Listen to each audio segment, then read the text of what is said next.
มาครับสบายดีเด้อสบายดีทุกคนสุขสบายดียามสีเช้าๆพี่น้อง8 โมงเนาะตอนนี้ก็อากาศเริ่มร้อนแล้วพี่น้อง8 โมงกะบรรยากาศตามเพื่อนของประมาณเองเนาะตอนนี้ก็เฮามาปูตะกะโลพี่น้องเมื่อวานนี่หยุดไป1 มื้อพี่น้องกะปูได้หาก็ได้10 กล่องพี่น้อง10 กล่องแล้วกะ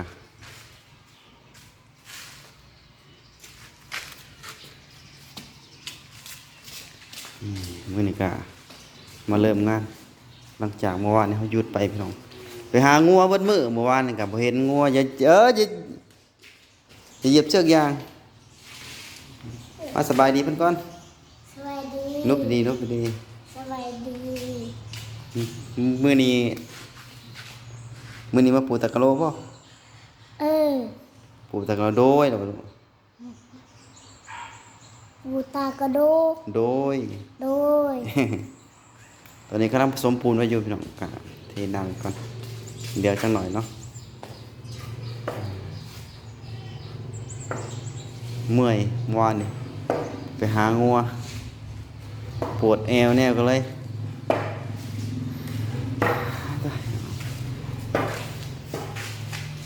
ค่อยเป็นค่อยไปเรื่อยพี่น้องหากระเบิดไป3 สอบพี่น้องปูน3 สอบ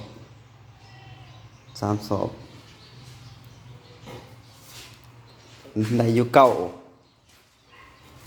แผ่นบ่แม่นได้กล่องครึ่งพี่น้อง3 สอบก็รุ่นไปเรื่อยว่ามันสิไปฮอดไสเนาะเดี๋ยวเฮ็ดเวียกก่อนพี่น้องติดตามกันไปเรื่อยได้พี่น้องตักโลกะกองเยอะอยู่พุ ติดตามไปเรื่อยพี่น้องต่อพี่น้องหลังจากเราได้เลิกงานยามแรงพี่น้องมาเบิ่งว่าสีใดจากกล่องจากใดเนาะเดี๋ยวเบิ่งบริเวณนอกเฮือนก่อนพี่น้องฝนตกเมื่อกี้นี่ปิดเครื่องไว้เนาะโอ้เบะไปเลยดิ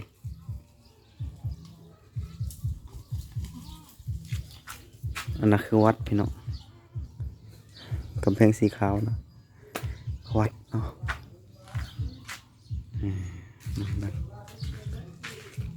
เขาเบิ่งไปเนี่ยว่าสิได้จะกล่องนี่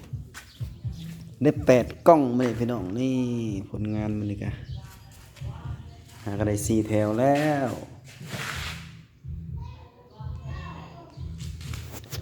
4 แถวพี่น้อง4 แถวอีก4 แถวน่าจะเต็มเพราะว่ามันเป็น8 แถวเนาะอีก4 แถวน่าจะเต็มตัวนี้เลยกะตัวนี้มันก็เบิดแล้ว18 กล่อง18 38 24 48 12 5840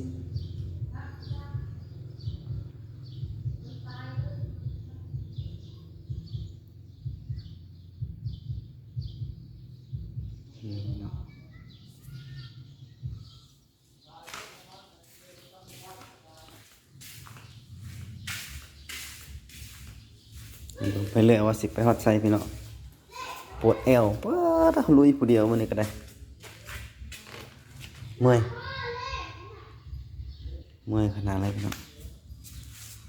ผมบรรยากาศยามแรง5 โมงเลยเนี่ยการมันคึมมาซื้อเพราะฝนตกเมื่อกี้นี่ต้องผ่าคึมเมื่อวานนี่หยุดงานพี่น้องบ่ได้มาหางัวบ่เห็นหาเบิดมื้อนี้กะบ่ได้ไปมื้อนี้มาเฮ็ดเวียกเดี๋ยวมื้อหน้าค่อยว่ากันใหม่พี่น้องมื้ออื่นบางทีก็ได้มาบางทีก็บ่ได้มาพี่น้องยันไปหางัวพี่น้องเพราะว่างัวบ่เห็น4 ตัวเนาะงัวประมาณเห็นหมูแล้วยังบ่เห็นงัวโอ้คนนี้ยากเบิดไปแล้ว18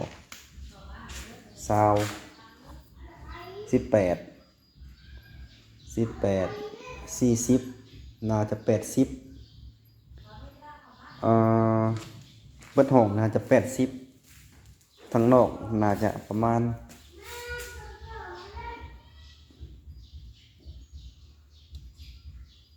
20หรือ10ปลายพุ่นแหละทั้งนอก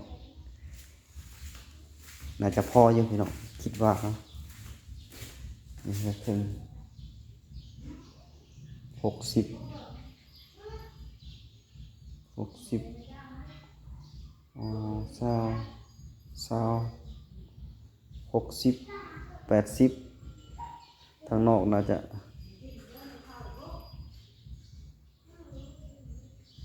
ประมาณเบิด10ปลายกองทางนอกน่าจะพออยู่พี่น้องคิดว่านะ40 80เหลืออยู่17กล่องน่าจะพอข้างนอก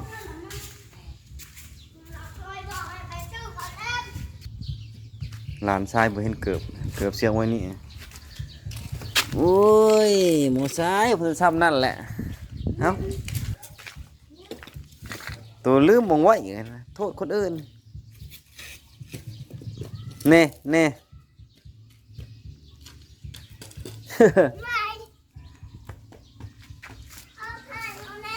มาพี่มาใกล้ๆพี่ลูกชายก็อยากได้เข้าแต่กล่องมาพี่มาแล้วมาสบายดีเพื่อนเนาะ พ่อเปิดเพลงนะ มาพี่ขึ้นลงขึ้นมาพี่เพลงไหน เพลงของเพลง ยืนสบายดีเพื่อน ถ้าเอาเพลงของเพลง มาบอกก่อนแล้วสบายดีเนี่ยงกแงกนี่นะหัวหยอง เต่าละงุกงิก งกแงก อืม โอ้ยเลิกงานพี่น้อง โอ้ เลิกงานก็ค่ำแล้วพี่น้อง5 โมงแล้วเพื่ออาบน้ำในเนาะไปหน้าอีกพี่น้องว่าไปนอนหน้าประจำพี่น้องอย่าลิ้นปลาเมื่อปะอย่าลิ้นพี่น้องสำหรับคลิปนี้ก็อยู่ดีมีแห้งเด้อทุกคนพี่น้องก็สิได้ปิดประตูเปิดยังหน้าตอกหน้าต่างเรียบร้อยกันสิเดินทางออกหน้าพี่น้องอาบน้ำแล้วพุ่นล่ะสิออกหน้ามาทำสบายดีพี่น้อง สบายดี ทุกคน คน มาปูตะกะโลน้ำพอเด้อ มุกินตัว